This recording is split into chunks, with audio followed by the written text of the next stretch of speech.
Hello guys, मेरा नाम है राहुल और आप देख रहे हैं ऑक्टाजोन। लास्ट वीडियो में हमने डिस्कस किया था UFC 324 के main event fight between Justin Gaethje and Paddy पिम्बलेट।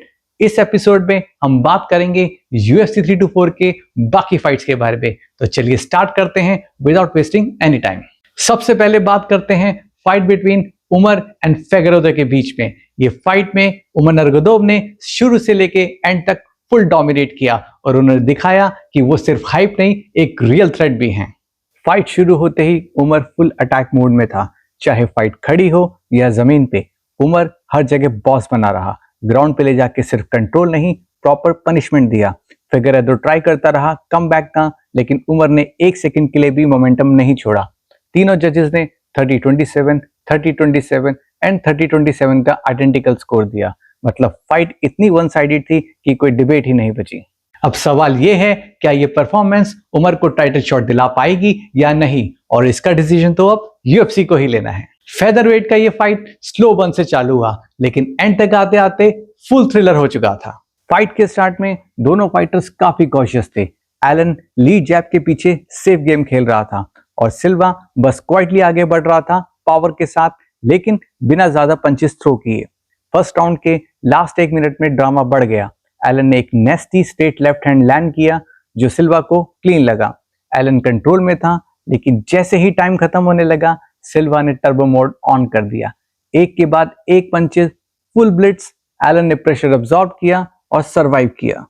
Second round में टेम्पो और तेज हो गया। अब fight proper back and fourth war बन चुकी थी। ना कोई स्लो हो रहा था और ना कोई पीछे हट रहा था। एलन के स्टिफ पंचेस और सिल्वा का raw power, pure featherweight chaos. Damage ज्यादा नहीं हो रहा था, लेकिन सिल्वा के शॉट्स ज्यादा क्लीन लग रहे थे। एलन की एक्यूरेसी थोड़ी ड्रॉप हो गई थी और एंड के मोमेंट्स में सिल्वा ने 2 मैसिव हेड किक्स फायर किए जो एलन को क्लियरली फील हुए।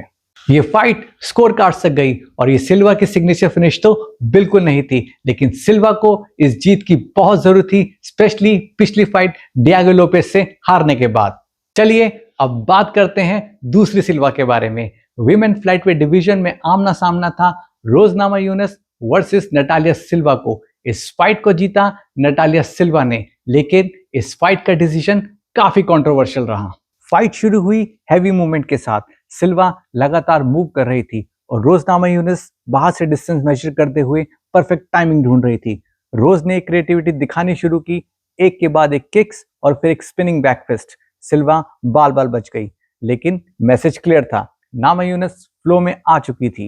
राउंड 2 में सिल्वा थोड़ी ज्यादा अग्रेसिव हुई जब सिल्वा ने टेक डाउन का ट्राई किया। रोज ने ना सिर्फ डिफेंड किया, बल्कि पोजीशन रिवर्स करके सिल्वा को ग्राउंड पे गिरा दिया। टॉप पोजीशन से नामायूनस फुल कंट्रोल में थी। Short punches, pressure, patience.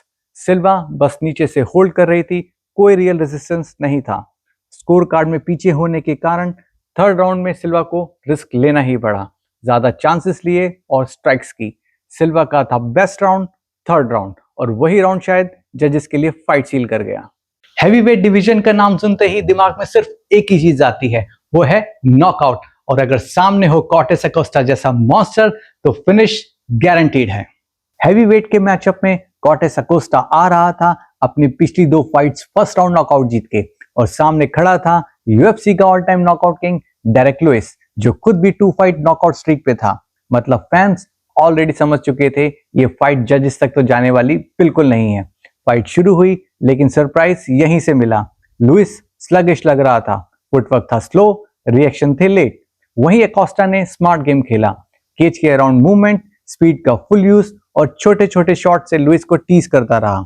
Fight के बीच में एक मोमेंट आया जहां लुइस क्लियरली थक चुका था और फिर स्लिप एंड धड़ाम, लुइस कैनवस पे गिर गया और जैसे ही जमीन टच की वो कंप्लीटली आउट दिखने लगा। बस वही मोमेंट था। अकोस्टा ने 1 सेकंड वेस्ट नहीं किया, सीधा रश किया। Heavy elbows, brutal punches and no mercy. Referee को आगे आना ही पड़ा और वहीं पे फाइट खत्म।